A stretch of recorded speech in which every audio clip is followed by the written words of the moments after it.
blessed time to spend some time together, seeking out God's wisdom to enable us be successful in life and fulfill God's purposes for our lives. Today we continue with learning from Joseph's school of time, seasons, and fulfilling greatness. We started off by talking about some principles that we can see that Joseph was able to use to prepare himself for where he knew that God had in mind for him to be great, and how God also used the same principles by which Joseph was living to prepare Joseph, for where he was going to get to, which is prime minister. Joseph knew he was going to be great because of the dreams, but he did not know that he was going to be prime minister. God was the one who knew that, but God brought it together. So let's start with another principle. The other principle is this: Joseph kept his dream always in front of him. He had a dream when he was young, that he would become great, and that dream upset his brothers. And how can you be great and we'll bow before you? But yet that dream came to pass. But he kept that dream ahead of him. Even when he was a slave, he kept that dream ahead of him. Even when he was in prison, he kept that dream ahead of him. And he must have been obviously confused that how can it be that I will be great? But he knew that God had given that dream. And so that dream also, therefore, protected him. That was one of the reasons I can imagine why he rejected the invitation to commit adultery or fornication with Mrs. Potiphar. Because he said, I know where God is taking me to. I can't afford to bastardize my destiny. So keep your dream ahead of you. Keep your vision ahead of you. Keep God's dream ahead of you. The dream of your parents or those above you, keep those dreams ahead of you. They will do you well, and it will keep you stable. It will also help you when everything looks confused, doesn't look like you're not going anywhere. Remember the dreams, the visions, the prophecies, because they will surely come to pass if you will stay and do all these things, all these wise steps that we're talking about.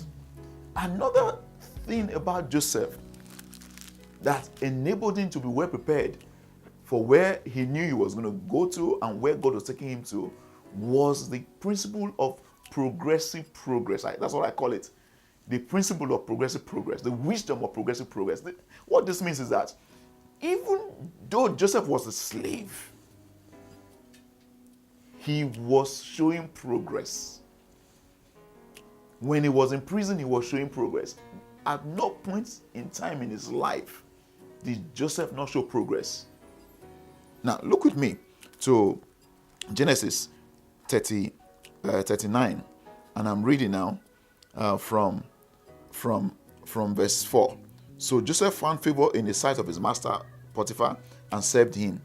Then his master made him overseer of his whole house, so that he had put him under his authority. So it was, verse 5, that from that time that he made him overseer of his house and all that he had, that the Lord blessed Egyptian's house for Joseph's sake. And the blessing of the Lord was on all that he had in the house and in the field.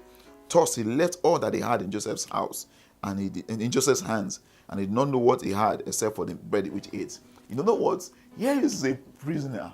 They say he's a slave. He still was a slave at this point in time. You go to a place where ordinarily you want to just hide yourself and say, he could have spent the rest of his life just complaining and grumbling. But here he begins to serve so well that he begins to show progress, up to the point where he becomes the chief overseer, the housekeeper or the butler of the household. How can that be? He was showing progress. He was still a slave, but he was showing progress. And then tragedy happens. Next thing, he ends up in prison. Now, if it was me, or perhaps some of us, we'll probably go to prison and say, well, I just give up. After all the good I did, where is this God? But he goes to prison, and then the same thing happens again. He goes to prison, and he's showing progress.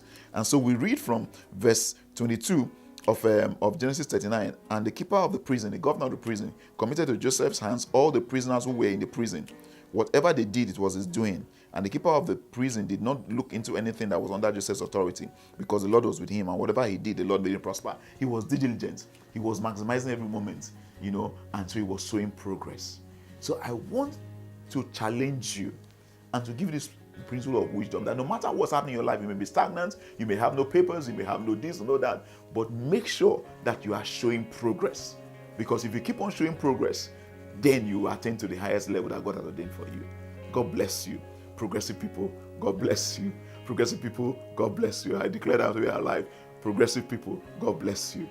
In Jesus Christ's name, amen. See you again soon.